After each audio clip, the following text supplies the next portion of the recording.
Hello, everybody. My name is Adrielle Farr. I'm the Director of Art and Cultural Affairs for the City of Kingston, and I want to thank you so much for taking the time to join us today for what promises to be a historic moment for Kingston. We are presenting this evening the Arts and Culture Master Plan for our community, and we're delighted to be able to share this work, which we have been conducting for about a year and a half altogether. So we're very excited to be able to share our findings with you and to be able to come together to have an evening to celebrate the contributions that arts and culture makes to our community. Before we begin, I would like to introduce Mayor Stephen Noble, who will share a few words with us. Mayor Noble.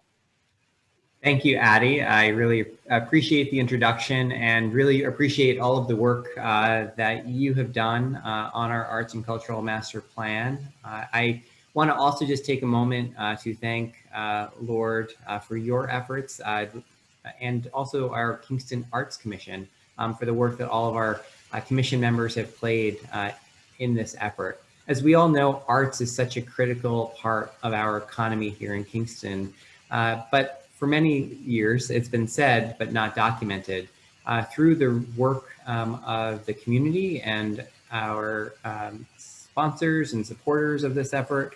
We now recognize that over 1,600 jobs here in the Kingston community are based around arts and culture. More than $57 million in annual wages are based around those jobs. And for us here in Kingston, we also recognize that it's more about just the economy. It's about creating community. And our arts and cultural resources here have really, one, helped bring our community together.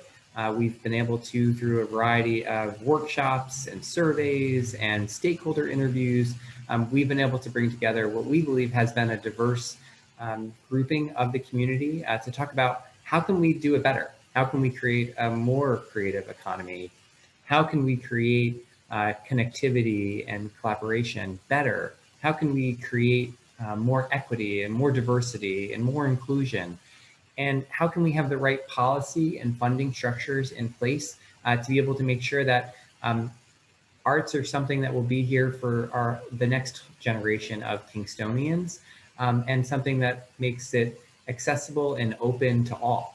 And I think through this effort, we've been able to develop a really strong plan, a really important roadmap, and something that will help lead our city, our community, our nonprofit partners, and our residents, and really being able to have a strategy for arts and cultural affairs that we know we can trust, and one that we know has been ground truth by members of our community. And I think through this effort, we have a lot of exciting endeavors that we're going to be able to do together. And so with that, I really just want to say thank you to everyone and has participated, and all of the community members that provided their input, and to all of our stakeholders and community members team that have participated. You know, you really put your fingerprint on this plan, and we're really excited to be able to unveil this final document to the community and to go over all of our findings this evening. So thank you, and I think I may be throwing it back to you, Addie. Yep, thank you so much, Mayor Noble. Really appreciate those words. It's definitely through your leadership that we're able to have a project like this, so it's really incredible to be supported through this. Before we get started, I just wanted to briefly go over the agenda so that we kind of understand what the lay of the land will be this evening. We're going to go ahead and get started with some introduction and acknowledgements, so I'll get started on soon. Then we will do an overview of the entire cultural planning document. For those who are joining a little later on, or for those who have to leave a little early, this recording will be posted on Engage Kingston after the meeting, so you will be able to go ahead and review afterwards. The plan itself will also be available on Engage Kingston for you to be able to review as well. After we do an overview of the plan, we will do a brief Q&A session. And then following our Q&A session, we will just review next steps so that we can all be on the same page with how we can work on implementing some of the strategies that we lay out tonight. So just once again, just wanted to say that my name is Adrielle Farr. I'm the Director of Art and Cultural Affairs for the City of Kingston. I'm also the Project Manager for the Arts and Culture Master Plan. So I have been serving in a leadership position on the project. But a plan like this does not get created through the efforts of just one individual. So I'd like to take a moment just to acknowledge our members of the community who have assisted in creating this project and helped guiding, providing feedback. So with most projects at the City of Kingston, we do have a project advisory committee. And when structuring our committee for the Arts and Culture Master Plan, we wanted to be certain that we engaged with different organizations throughout the community. So as you can see here, we have a list of all of our project advisory committee members. So these are folks who helped to do outreach and who provided general guidance throughout the plan, feedback, and generally just helped us understand what makes sense for Kingston. In addition to the Project Advisory Committee, we also had guidance from the Kingston Arts Commission, whose vision was critical to us understanding the importance of a cultural plan and just coming up with the idea in general. I did want to take a moment before we moved on just to read a statement from the chair of the Kingston Arts Commission, Susan Lynn. She cannot be with us this evening, but she did just want to share a sentiment. So I'm just going to take a moment for that. She said, "Thank you all for joining us for this significant occasion in Kingston's history. More than 3 years ago, the Kingston Arts Commission began the conversation of creating an arts and culture master plan. And tonight we present to you what I hope is a vision for the future. The belief that creativity is essential to the core of our city and the recognition that Kingston is a vibrant arts city are both deeply held values. Kingston residents are engaged in creative endeavors as professionals and through extensive personal participation. Kingston is home to renowned artists as well as institutions that foster and support creative expression. This plan seeks to balance the unique history, institutions, and values of Kingston with a vision for an enhanced cultural life. It is built on a foundation of understanding the current environment for the cultural community and for the creative residents who articulate a strategic framework that begins with building capacity here at the city. This plan could not have been made possible without extensive engagement process in which hundreds of individual residents participated in series of workshops, focus groups, town hall meetings, individual interviews, and surveys, all during a global pandemic. I would like to express my thanks to Adrielle Farr for her dedication in guiding this process, and to Mayor Noble for believing in the process, and Lord Cultural Resources for doing the process. I would also like to thank the Arts Commission, the Project Advisory Committee, and all of those that contributed for their participation and support. Arts, culture, and creativity are among a community's most powerful assets and strengthen many elements of civic life, including the economy, workforce development, education, youth development, neighborhood development, sustainability, and cultural equity. I look forward to the future." Once again, that's a statement from Susan Lynn, who is the chair of the Arts Commission. I think that Susie's statements very much encompass the energy that all of the participants have put into this project. For those of us who work in the arts, we understand that we are more than just a visual contribution to aesthetics. Art and creativity is the life force of a community. And when we put a value into art, when we foster the creation of arts and culture, and when we empower those who are involved in that sector to be active participants of our community, we are building the building blocks for a stronger community.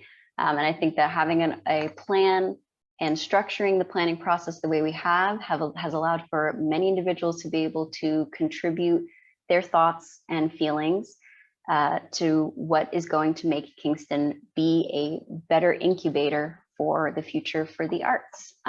So just wanted to say thank you to Susie for those thoughtful statements. And again, so we've talked about the Project Advisory Committee, we've talked about the Arts Commission, and now we move on to our consulting team, who we hired through a RFP process. Lord Cultural Resources has been an incredible team to work with. Joy Bailey Bryant, who is the project lead, brings an absolute dynamic energy to the cultural planning process. Eve Morris-Ortega and Tiffany Lyons have also, of course, supported that work as well. I think that Lord's approach to cultural planning opens up the process a little bit more. I think cultural planning can sometimes kind of feel a bit opaque. It can feel scary. It can feel unknown for some. And I think that Lord's approach to involving community, using their incredible experience globally in cultural planning, has allowed Kingston to have an incredible opportunity to get some feedback from some individuals who really know what they're doing. We also have an economic resource guide at the end of our cultural plan, and that was put together by the incredible team at John Stover Associates. And all of our consulting team is here this evening, and they are going to be taking us through the overview of the Kingston Cultural Master Plan. So with that, I'm going to hand things over to the team at Lord. Thank you so much, Addie.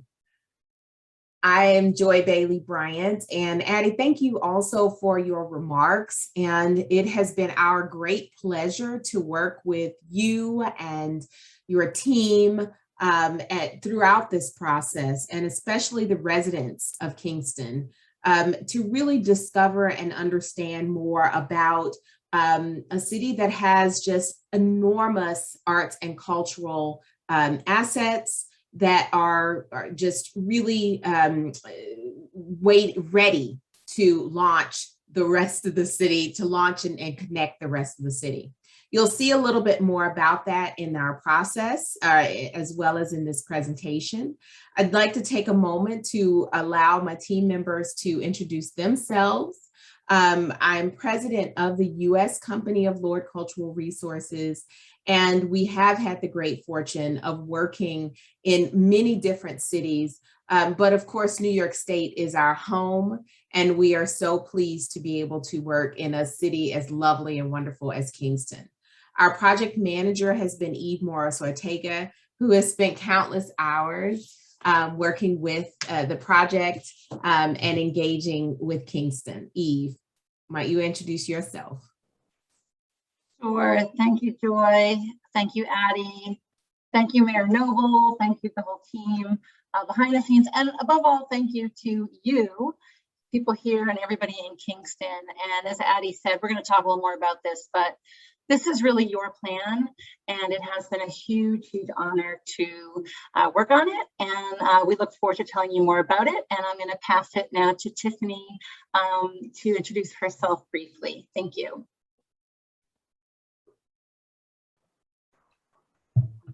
Perfect. I'm just going to echo what both of my teammates said, and it has been an absolute pleasure now, as I can count myself as a mid-Hudson Valley resident myself. Being a part of this project is really close to home, and it has been a pleasure working with Addie and the city of Kingston, and also getting to know a little bit about the needs of the arts and culture community in Kingston. And with that, I will pass it on to our partner, John Stover. Hey everyone, definitely enjoyed working on this project. I'm a managing partner of John Stover and Associates. We're economic development consultants, and we specialize in economic analysis. I'm from upstate New York myself, so it was a pleasure to get to work in Kingston with you all. So let's talk a little bit about the Kingston Arts and Culture Master Plan.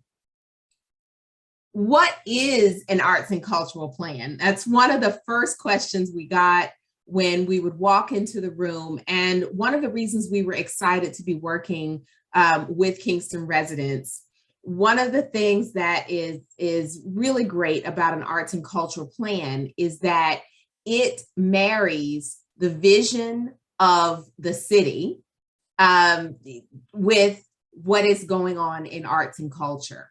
So here you have, we have a definition that you can read faster than I can read it to you. But the idea is that we are really making sure that we understand what is needed across the city of Kingston, and what are the city's needs, and how might arts and culture and what's happening in the arts and cultural sector help to bolster those particular goals. So for instance, if you think about what's happening with safety, for instance, or transportation.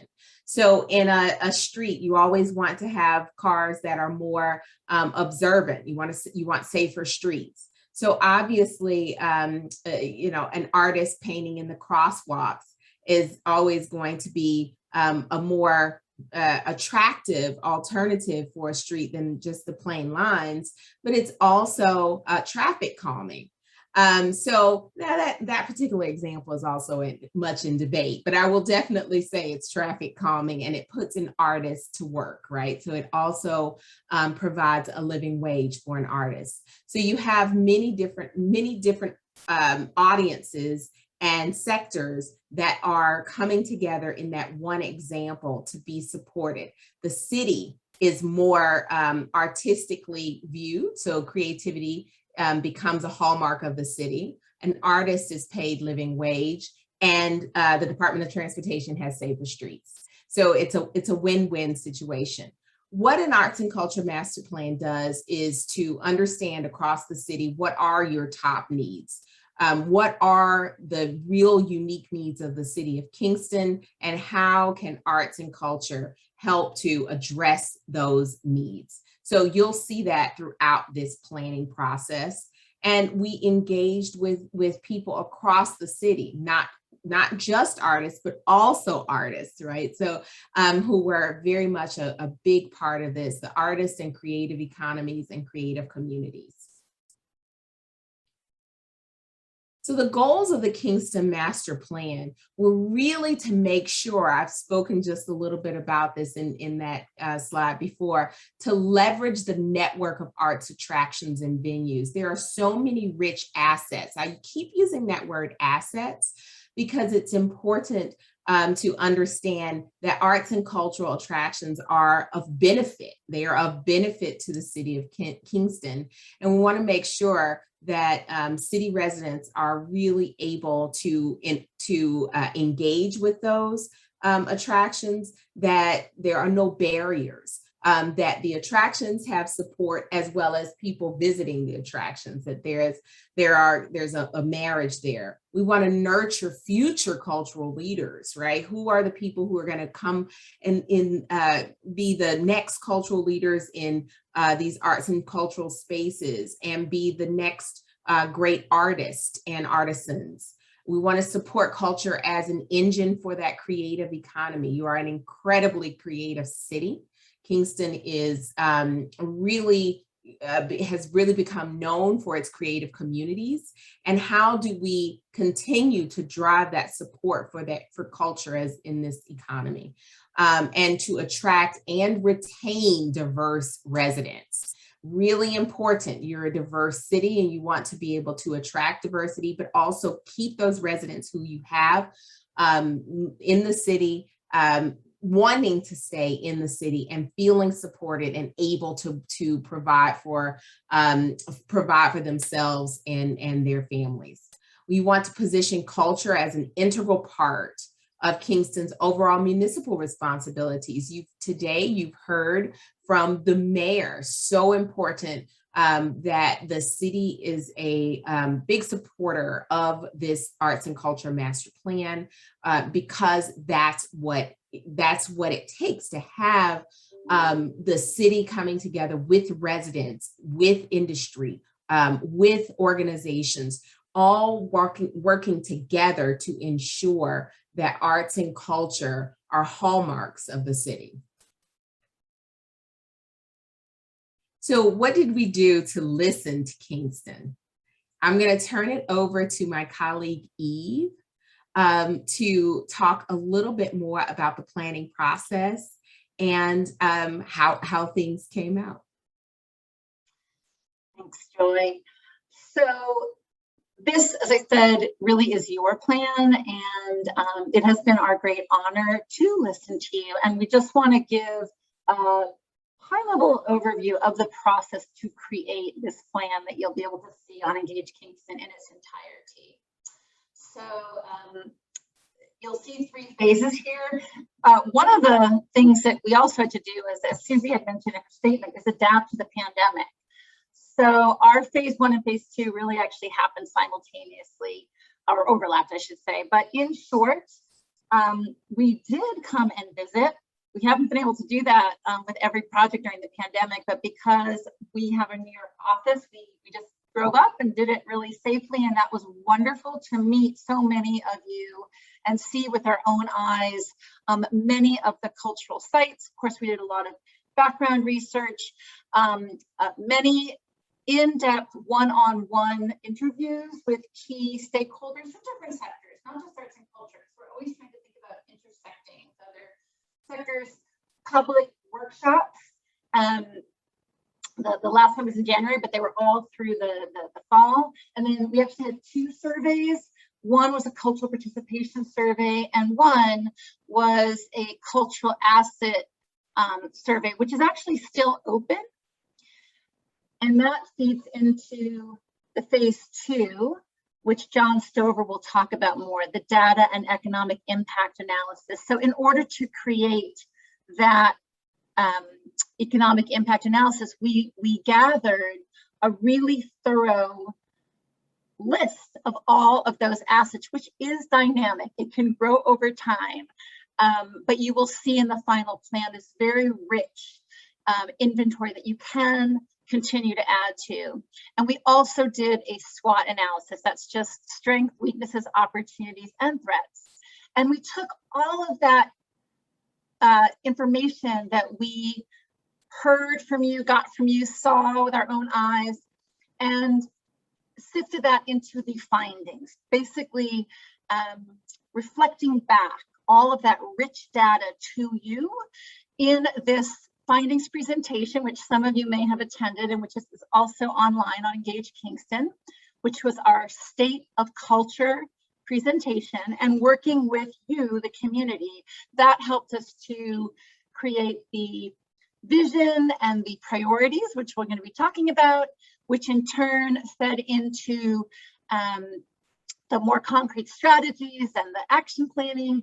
And that becomes the basis, or became the basis, of the final plan that we are now presenting to you here.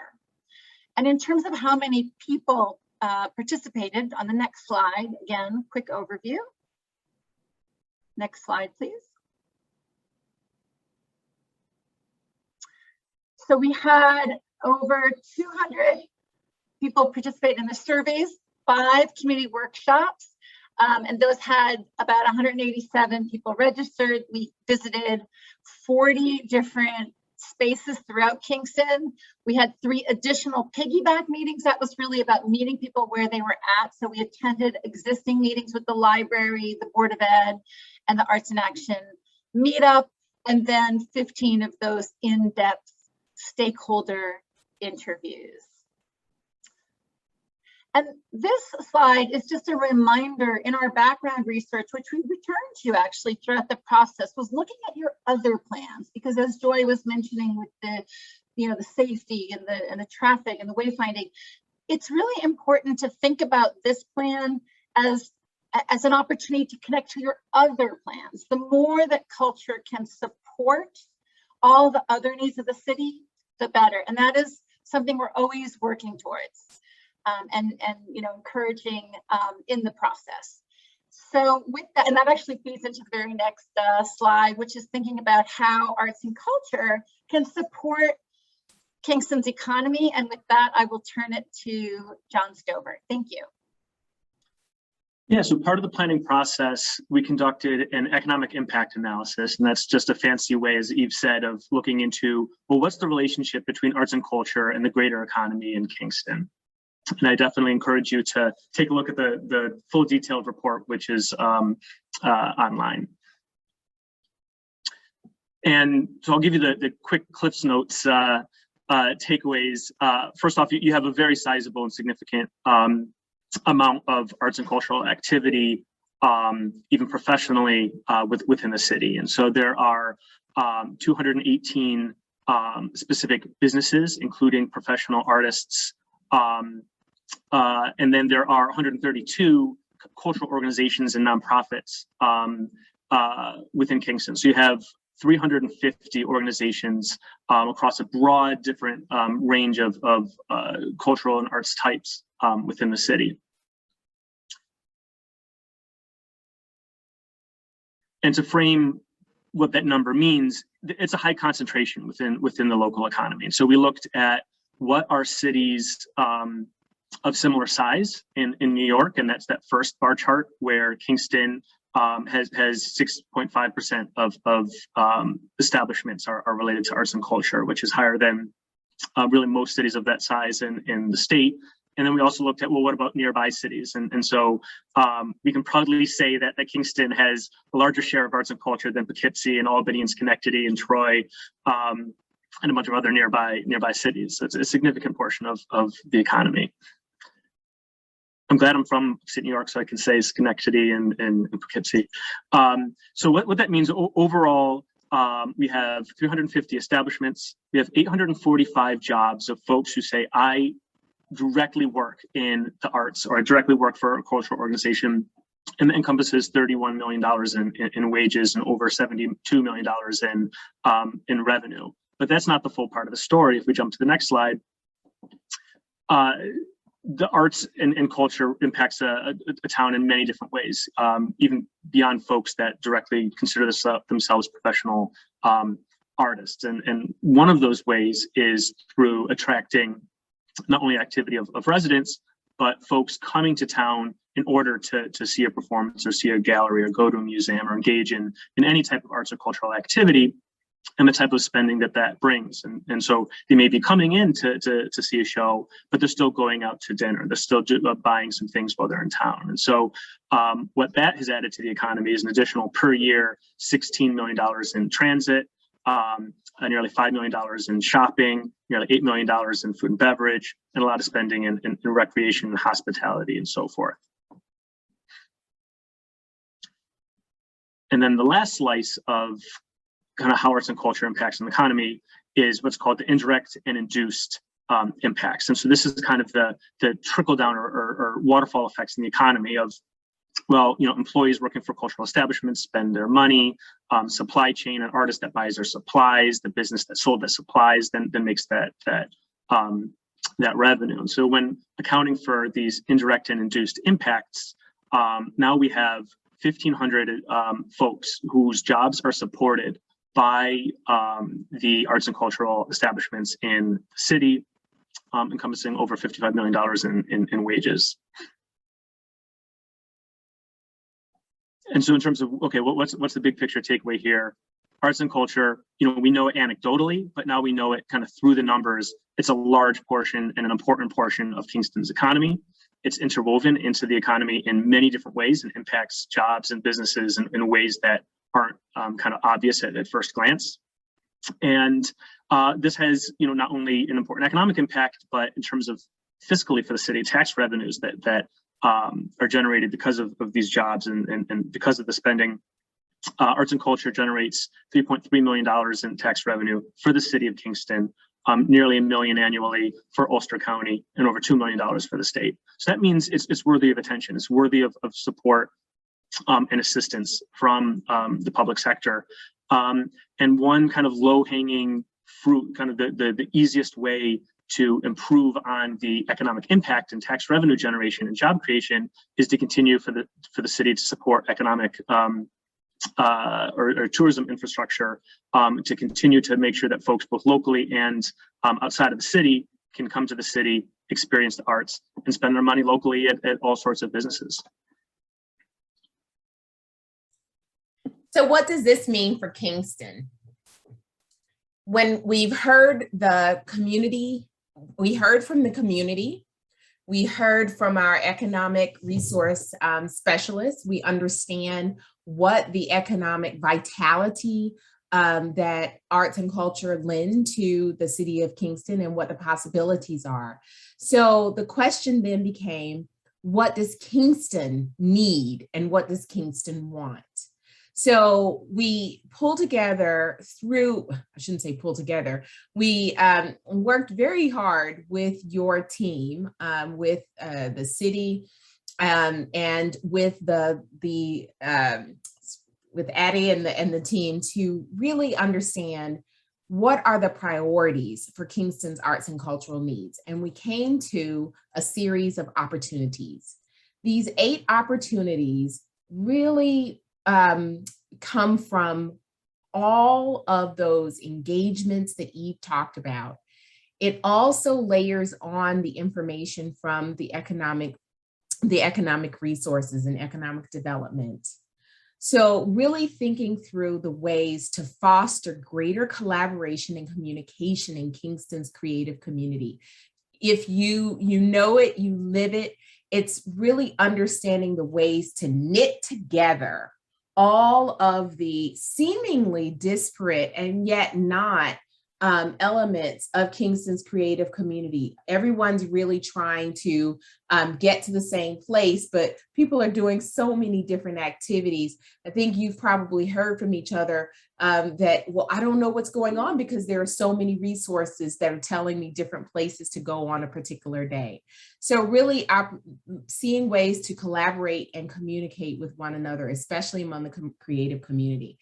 Becoming a regional hub for arts and culture and cultural tourism. We know that cultural tourists stay longer and spend more money. They also are more sustainable tourists, right? And they tend to be drawn to more organic, creative experiences. And by that, I mean experiences that seem authentic, not, Disney-fied, as people are often calling manufactured experiences. So arts and cultural experiences create great cultural tourism. Empower and celebrate diversity and equity in Kingston arts and culture sector. This we heard over and over and over again.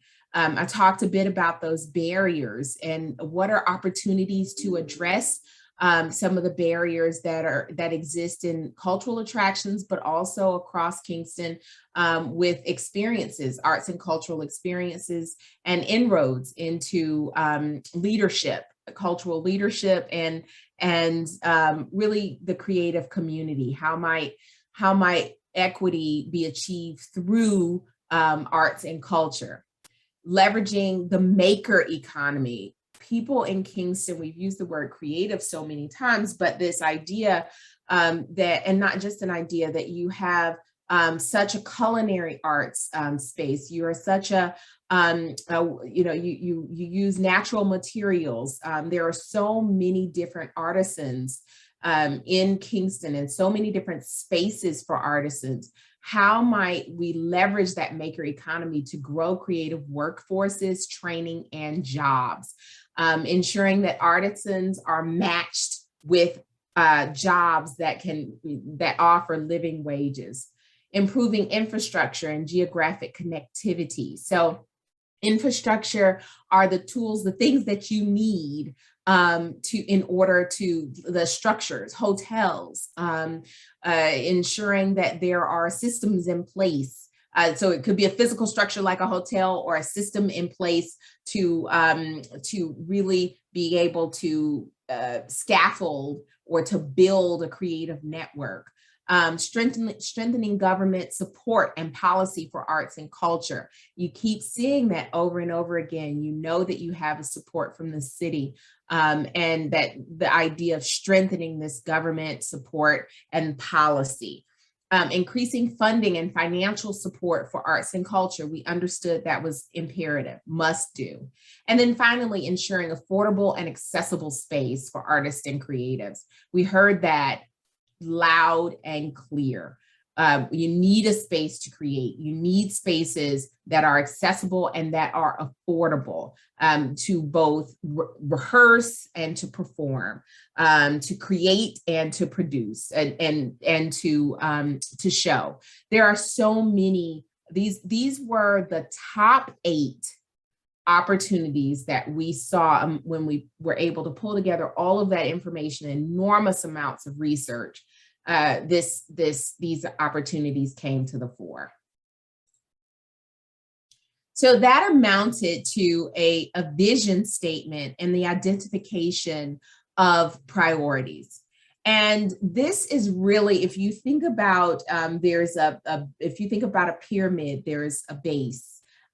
So if we think about the vision is at the top, so it's the point, and everything is going to fall from that. So let's look at the vision statement that we've established through this process for the City of Kingston arts and cultural communities. I'm not going to read this statement to you, but instead I'm going to draw your eye to a few things as you read. We really want to make sure, and this is what we heard from the people of Kingston, you want a place that's going to connect your diverse populations, is going to celebrate. This is going to be Kingston is a place that educates people about your rich histories and enlivens the landscape with public art, a vibrant, vibrant place. Provides economic opportunities, and finally supports long-term and new residents so everyone can prosper. I said I wasn't going to read it, but it's so good I had to say some of those things for emphasis. This came from you all, not from Lord. We just put the words down on paper. This very much came from the people of Kingston. So how will this vision be established? Those were lofty words and a whole bunch of actions, right? So how will this happen? We established 4 strategic priorities. And if you start at the top from the light bulb, you look at the creative economy being one of the most important. So each of these have equal weights. So I'll say one of the most important for each one of these, okay? So the creative economy is particularly important in this work because this is seen as an opportunity to further economic development, develop cultural leaders, to leverage the different parts of the economy. So many things that Kingston knew that it needed to do with this arts and cultural master plan. The creative economy will be able, fostering and supporting the creative economy will help to move those goals forward. With connectivity and collaboration. This is, as I talked about earlier, this is the idea that you are going to be a more connected and collaborative, both creative community, but also using arts and culture to connect and collaborate better. That the idea of equity, diversity, and inclusion, again, being a mechanism, the arts being a mechanism to achieve a more equitable Kingston, as well as being vigilant about equity, diversity, and inclusion in providing access and overcoming barriers to arts and cultural experiences. And finally, policy and funding. This is where we see government coming to the table in a real way with policy decisions around arts and culture, actually putting arts and culture into your policies and thinking through support and funding for artists, and working with the private sector to ensure that funding is available for arts and culture and for creativity to be fostered. Each one of these 4 strategic priorities are very important and are the keys to this arts and culture master plan really being achieved, and to Kingston being that creative space that provides all of those 5 action items in the vision that you saw before. I'm going to ask my colleague Eve to come back to talk about, yes, how will these priorities be implemented? What will happen next? What was the process, and what will happen to move these priorities forward? Thank you, Joy. So you've seen the process to get to the vision and these priorities, the strategic priorities, which are really the guiding building blocks of Kingston's Arts and Culture Master Plan. So how do you now implement all that? So the process to arrive at an implementation roadmap was to, again, look to Kingston, and we had 4 task forces made up of people in Kingston to come up with strategies for each of those priorities. And next slide, please. We're going to show you what those strategies for each of the priorities are. So for the creative economy, these are the strategies. All of these are in the plan, so I'm not going to read them word for word now, but you can see that these really came from Kingston for Kingston, and really thinking, you know, both what can be done and what do we want to do. And something really important we want to stress is that the best plans are dynamic. So you want to be able to go back to this and see how you're doing, and also let it evolve over time, right? So, you know, as the years pass, you know, things can morph a little bit to make sure, you know, that if new ideas come up to still meet those priorities, that, you know, can grow. So some ideas, you know, forming this Creative Arts Business Alliance, community roundtables, a workforce development program, a creative community expo. Those are the kinds of big picture strategies. And later on, we're going to show you some more granular ways to make sure that those get implemented. But these are the high level strategies for creative economy. Next slide, please. Connectivity and collaboration. So this sounds like maybe, you know, to celebrate and embrace Kingston's identity as an art city. That's really about thinking about getting everybody aligned to make that really be celebrated as your identity, sharing information and resources, creating a code of collaboration so everybody kind of, again, is aligned. Continue to host exhibitions at city halls, gallery space, committing to that, creating an arts education roundtable and an arts hub that can centralize information. That was such a constant refrain that we heard as a need, and that is a strategy to address it. For the next priority, diversity, equity, and inclusion. So you'll see here, there were so many strategies, we couldn't keep it to just 5. So creating a DEI committee to really ensure that the master plan, remember we talked about how to connect this plan to other plans. So thinking about what is the role of arts and culture to help ensure that the master plan's DEI goals are met. A DEI public campaign of awareness. Language justice came up again and again, and we did really work hard to include the Spanish-speaking community because they are such an important part of Kingston, supporting people with disabilities, making sure that the arts and culture spaces are inclusive and that they are welcoming to seniors and youth, and that affordability is also really important. Next. And policy and funding. And this is really about committing to continued budgetary support, developing a % for arts program that has been very successful in other cities, and you'll see in the plan that we provide some examples of inspirations from other cities. Connecting arts and cultural planning to, when we talk about those other plans, to housing and zoning, that connection and collaboration across sectors is so important. And also collaborating not just within Kingston, but regionally with Ulster County. You know, they were part of this process of planning as well. And then establishing the city art archives and committing to more public art projects throughout Kingston.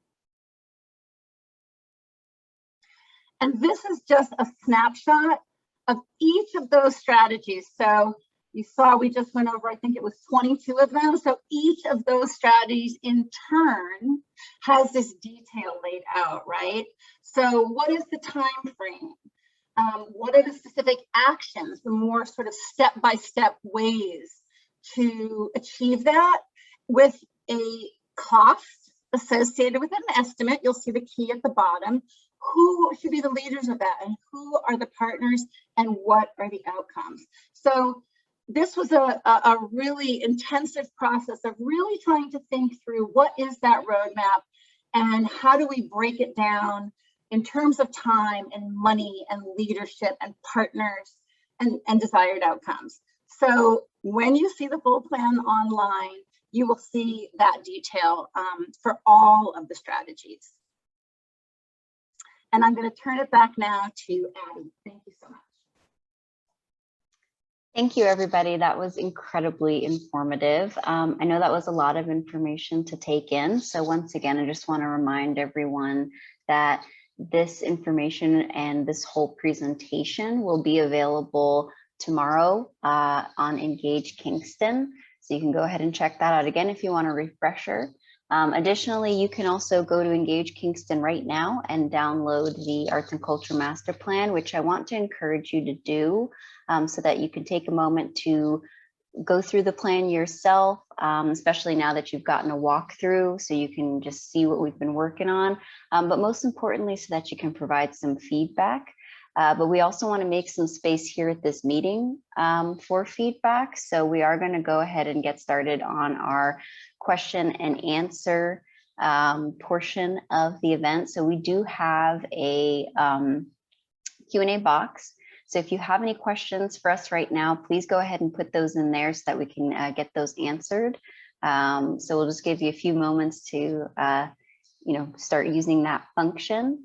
In the meantime, just want to reiterate again the importance of Engage Kingston. So if that is a website that you are unfamiliar with, I want to encourage you to go ahead and give it a visit. It's a place where you can learn about all municipal projects that the city is working on, and it will be the place where we will continue to update community members about the Arts and Culture Master Plan. Since the plan will go into an implementation phase once we have presented it, we do want to keep folks informed and on the same page and connected to one another. The Engage Kingston website has a lot of different features, including a place where you can ask questions. It is a place where you can revisit and see everything that we've gone through in the entire planning process. It's where you can view the state of culture, and it is also where you're going to be able to find tonight's recording. So I have gone ahead and put the link for Engage Kingston in the chat, and it looks like we have our first question. So if the chat feature works better for you, that's okay. We also have a specific Q&A box, but whatever works. So this question is from Linda Marson Reed, and it says that it's asking, Mayor Noble mentioned this was the final document. Will we continue to hone and refine the strategies in this document? So yes, we do have a final document for presentation, just because we want to have something to be able to bounce off of. And we also want to be able to eventually move forward to presenting the document to the Common Council. However, we are leaving a period for public comment until September 22nd. So we're asking folks to give us written feedback. So this will be a really important time to be able to refine if there are things that folks think need to be elaborated on, if there are things that folks would like to add. The planning process does take a lot of different experiences and thoughts into consideration, but the more eyes, the better. So definitely we do still have opportunities to adjust, and even after a plan is formally adopted, we can of course adjust. We understand, especially in this past year, how there are things that occur that you can never be 100% prepared for. So the cultural plan is a roadmap, it's a guide, but it is a dynamic document like Eve mentioned, so we will be able to provide feedback. So once again, just want to encourage you to download this document, take a peruse through it, read through and see what's working, what needs adjusting, and to please give us some feedback. We have another question.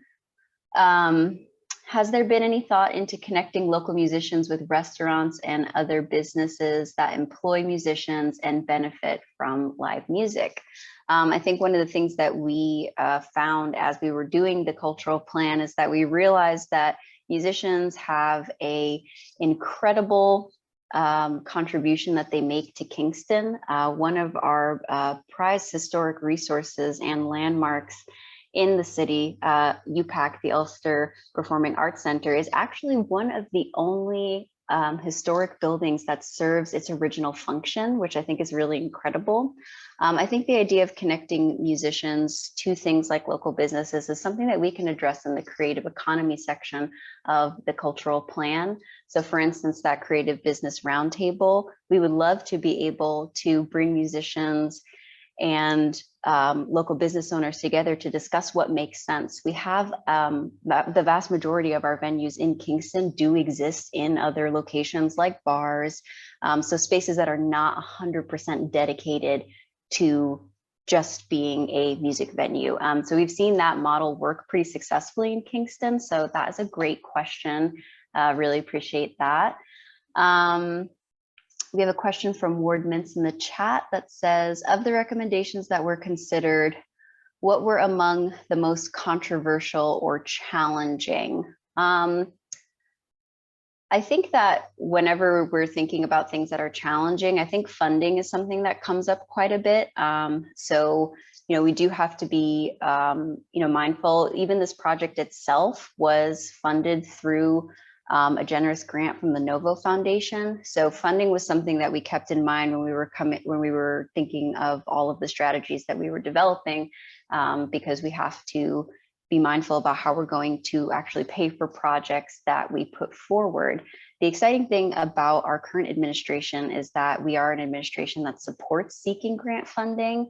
And now that we have a Director of Arts and Cultural Affairs and a permanent position related to supporting the arts, it makes it much easier for us to take on these kinds of projects because we have a direct person who's going to be managing those projects. So that's something that definitely was a little bit challenging, was just thinking about how to navigate that, how to make these requests and how we're thinking about funding them. In terms of controversy, I don't think we had anything that was particularly controversial. I think most folks were just, when we were thinking about strategies, I think one thing that came up quite often was just making sure to be mindful of our positions, of who we are in our community, of our experiences, and being mindful that there are a considerable amount of people who are sometimes not included in cultural planning projects. So just to be mindful of the space that we occupy and to be mindful of the lens through which we're viewing arts and culture. So I hope that answers the question. We have another question here. Okay, can you elaborate specifically on how you will ensure that the economic benefits of this plan are equitably distributed and do not contribute to ongoing displacement of Kingston locals? That is a issue that is very near to my personal experience. I am a Kingston local. I went to Kingston High School, so I have personally seen the changes that have occurred in this area. And as an artist who has lived, you know, in many different places over the country, I've definitely seen the connection that the arts can have to gentrification and displacement. And I think that that's one of the exciting things about Kingston right now, is that we are working on unifying to protect our rights to housing. And I think the arts gives a lot of good examples on how we can work on that through partnerships with organizations like RUPCO, their project with Energy Squared, their project with the Lace Mill. I think Energy Squared presents a particularly interesting opportunity because it doesn't create artist-specific housing. Instead, it brings the arts into another housing project. So that way there's more cross-pollination happening, which I think is really exciting. But one thing we are incredibly mindful of, which I think we addressed a lot in our diversity, equity, and inclusion breakout group and our workshop related specifically to that, was, again, consciousness, mindfulness of those situations, mindfulness of those realities, and also just, you know, making sure that if we do come up with something like a code of collaboration, or as we're talking about more access and more equity and more inclusion in the arts, that now we have a different vocabulary that we're able to use that I think allows for us to look at those problems from a different lens. I think specifically as well, one of the things we were also mindful of making sure that the strategies that we were working towards were communal strategies, so that we weren't isolating one specific sector or one specific kind of person, prioritizing one specific kind of class of individual to be promoted, but more looking at that from a wider perspective. And that's all another thing that I think Lord brought to the table that was really important to helping us through our work, is since they've worked on a wide variety of cultural plans, they've been able to see what kind of projects empower residents, empower locals, empower people who are dedicated and committed to community, and what kind of policies or projects may have not been as successful. So being able to rely a little bit on their experience, I think has been incredibly helpful. I also just want to encourage the person who asked this question to take a look in the plan and look at some of the projects that we've pulled out, because we were incredibly mindful of specifically searching for projects that we felt prioritized the needs of all of our residents, and was not just looking at kind of only bringing in new residents or only prioritizing the needs of new residents. So hope that was answered. Does anybody from Lord want to add on to that?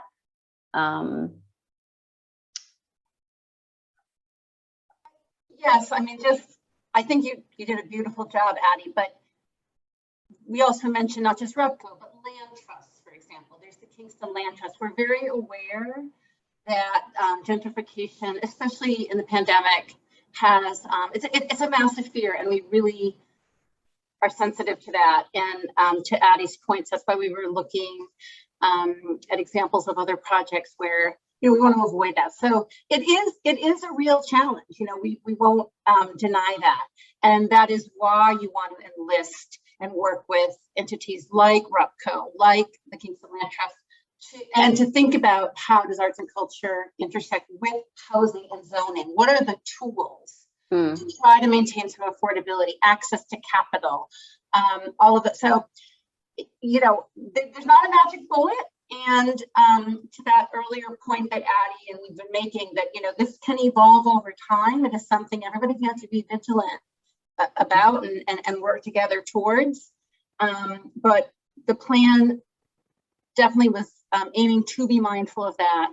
And the hope is over time, those are strategies Kingston can continue to be mindful of. Yeah, I think I was really heartened to see how organically that conversation continued to come up. I don't think we had a single workshop where somebody did not mention gentrification, but specifically displacement. And I think that key understanding of that language, and that, you know, gentrification is one word, one element, but the symptom of that is displacement. I thought that was really critical. Also, in some of the survey responses, some people were just kind of outright saying that one of their barriers to being able to participate has been being unable to remain in the Kingston community, not being able to take advantage of the walkability in certain areas. You know, when one has to move out of like the proper Kingston proper, you know, it can be kind of challenging to be able to interact with those resources if you don't have access to your own vehicle or public transportation isn't supporting you. So I think that's another element of how kind of a community first planning kind of reveals that when you are listening, these things will come up over and over again organically. So not only do we have community members and residents talking about this, but also the people on the planning project themselves are committed to ensuring that we don't kind of repeat some of the choices that have been made in other communities that have maybe not resulted in people that have loved and supported Kingston for a long time reaping the benefits. So I hope that answers that. You know, I just want to encourage folks to please, you know, please feel free to ask questions. You know, this is a moment where we have kind of the entire team here to be able to answer questions, create more conversation. So don't be shy. You know, if there are things that are on your mind, you know, please definitely, now is the moment kind of thing. But again, we recognize that it is quite a bit of information. So if some of y'all are still processing, taking things in, that's completely okay as well. One of the benefits of this project has been that we have tried to keep a pretty open line of communication about things, you know, phone calls, emails, you know, when we were open back up to the public, folks stopping by. So this is just one of your opportunities to be able to ask questions. But again, we are open for public comment. So you are able to provide feedback that way if there's something that's not necessarily popping up right now. Currently don't have too many questions. So I'm just gonna keep encouraging you to put some of them out there. You know, no shyness. We've answered 2 in our Q&A section. We have 2 in our chat. So whichever method works best for you. Okay, we have one question from Deborah, which says, did the issue of live workspaces come up in discussions as to how to zone more creatively for this as a city? Yes. So one of the things that came up was the idea of what kind of spaces artists need. Artists are incredibly unique because we are not necessarily always looking for one kind of space, and zoning can be really challenging for artists because we have live work environments, we have specific needs, you know, and again, understanding the dynamic personality and energy of each individual artist. When we say artist, we don't just mean a painter, we mean welders, we mean woodworkers, ceramic artists. These are all individuals that need different things. So actually one element of our plan is that we specifically encourage our existing zoning boards and our new housing director at the city to engage with more artists. Do not just reach out to artists when it comes to questions about aesthetics. We have valuable input to be able to put into all different elements of our government and government structures. So when you are putting together zoning committees, involve an artist. And you know, it is kind of a two-way street because we do also need artists to engage in that process. But I happen to know for certain that we have quite a few artists in the area who are qualified and passionate about ideas related to zoning. Our new housing director has actually themselves committed to having some more conversations about zoning and how it relates to artists. And as we are redeveloping zoning in Kingston currently, I think it creates an incredible opportunity to be able to engage with that conversation and to make a case and demand the rights that we need. We have some living spaces dedicated for artists in our community. But again, just also understanding that each development, each project is a learning experience. So also encouraging folks who are in those spaces or who've had experiences in those kind of environments to share their experiences and to share communities that are creating zoning that works a little bit better for artists. So that was actually a really exciting portion of the project. And it's really wonderful that we have direct liaisons here at the city to be able to continue those conversations because it allows us to be able to take things a step further. So that was a great question. Thank you for that. I just want to also quickly add that when we showed that detail, an example of where we kind of broke it down more granularly, that's where some of what Addie was just talking about shows up and really speaks to the question of artist participation in making sure that those needs, the live work kinds of needs of the creative community are factored into housing and zoning policy. Right. Yeah, thank you again. That was a really wonderful question. Yeah, so once again, just want to encourage folks to go ahead and ask. We have allocated our time today to go until about 7. So we're at about 6:40 now. So we'll probably wrap up the Q&A in about 10 minutes. So if there are any questions that you have, now is your moment. So please be sure to share those either in the Q&A section or in the chat, whatever makes more sense.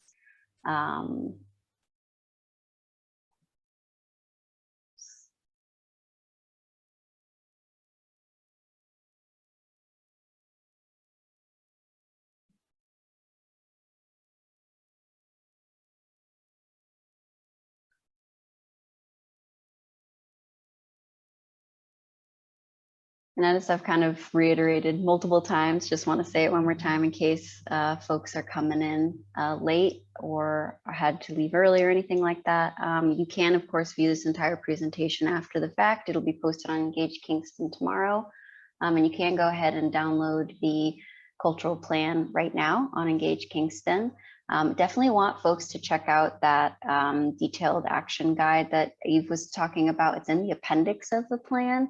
It's the first thing that you'll see there. And I think that's a really exciting place for folks who are curious about how they'll be able to participate, can learn more about where they might see themselves falling into this. Because while the majority of these strategies that are outlined in our cultural plan are going to be under the purview of the city, I think that one of the strengths of our arts community is that people want to be involved. And I think that a successful implementation strategy will come from community members wanting to get involved. I think that that is the way that we get the best feedback, and that we end up making decisions where there are many voices versus just one individual. So definitely take a look at the detailed strategy guide, start seeing if there are things that you think should be added there. But again, in terms of implementation, it will be a group effort. So if you have ideas of how you think you can make some of these things work, or if it's not necessarily something you want to take on, even just suggestions, I think that's a really good place to start. Of course, I hope that most people read the entire plan, but it is a larger document. And for those who are interested, definitely want you to take a peek also at the economic impact analysis. If there are people out there who are writing grants, that is a wealth of information for you to be able to draw on. Something that John Stover mentioned is that, you know, we can kind of step a little bit away from anecdotal conversations about the arts and start talking about specific data. And that was one of the reasons why we were excited to put together this project to begin with. So if you're out there thinking about developing, writing grants, developing programming, anything like that, I think the economic impact analysis section of the plan, which is again located in the appendix, be a great place for you to be able to draw out some data, some numbers, some Kingston specific information for you to be able to utilize. And again, you know, we are coming into the later half of 2021. And I know a lot of arts organizations and individuals and businesses are planning for 2022 and what's going to be coming in the next year. So again, this cultural plan can also give you an opportunity to think about how your organization can support this work, what you want to be involved in, and can also be a chance for you to think about how you might collaborate with one another. So hoping that this plan creates a little bit more conversation. So we'll probably wrap up Q&A in a couple of minutes if folks don't have anything else that they'd like to ask. Again, I do just want to encourage you that if you haven't asked your question yet, please go ahead and do so. Happy to answer it. And again, this is a pretty incredible opportunity just to be able to ask the project managers almost face to face. So just want to encourage you, if you're tentatively typing out, you can go ahead and press enter. And again, you know, want to thank everyone too for your time. I know that was a lot of information, but I thought it was pretty engaging, and I think it'll be a really exciting way to be able to work harder to support the arts now that we have all this incredible information. Okay.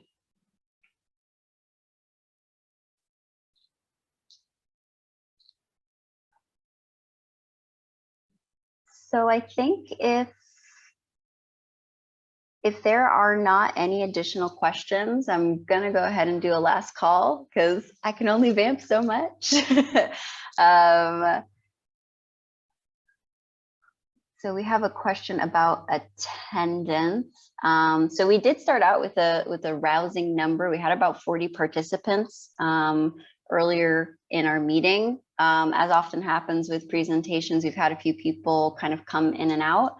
And for municipal meetings, that feels really good. I think another benefit of virtual meetings is that people can access this information on their own time.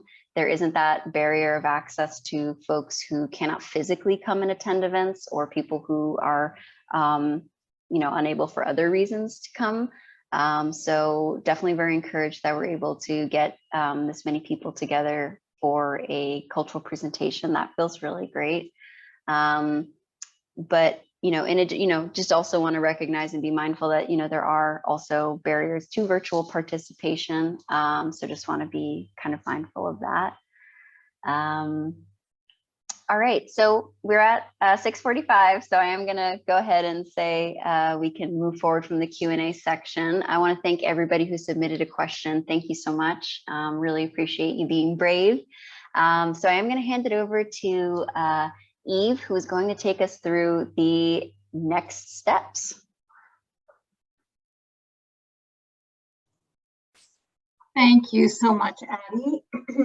And again, thank you to everybody who has taken time on this evening to still be here, and to those who watch after the fact. So yeah, the next steps, as Addie said, we welcome public comments.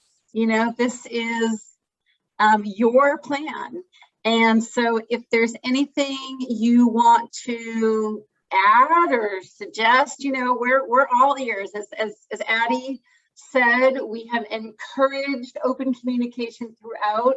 I think I might have neglected to say, but it's in the plan that we had, community circles, which actually are on here now, hosting a community circle. This is meant to be ongoing. This is actually a starting point, not an ending point, right? So now you have this plan, this culmination of all the work we've done so far, but this is really a beginning, really, for you to take ownership of this, to make it happen, to continue the amazing arts and culture work that has been happening in Kingston and can continue to flourish, to hopefully allow everybody in Kingston to benefit. So please spread the word, take a look, share your thoughts. And then that Kingston Common Council presentation is a very important formal part of this process.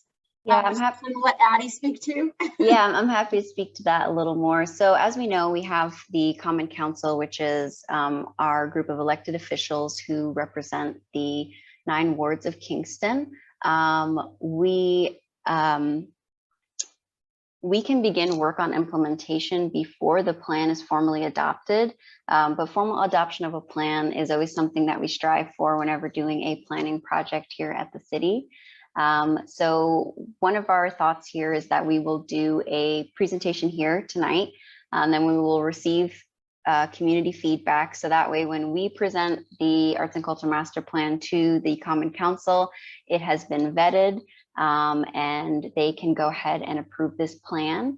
And again, formal adoption just means that we have the support of the Common Council, many of whom the members are ardent supporters of the arts, champions of the arts. And we did have one of our alder people, Jeffrey, who represents Ward 1, who was a part of our project advisory committee. So that was really encouraging to be able to have that perspective through the planning process.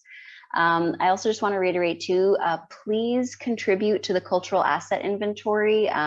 We have not at the city had a formal GIS map of cultural assets, and every time someone adds to this cultural asset inventory, we are able to plot a point with the City of Kingston GIS software. So we are creating, again, more data for folks to be able to use. It's very helpful for us on the city side to be able to see where folks are.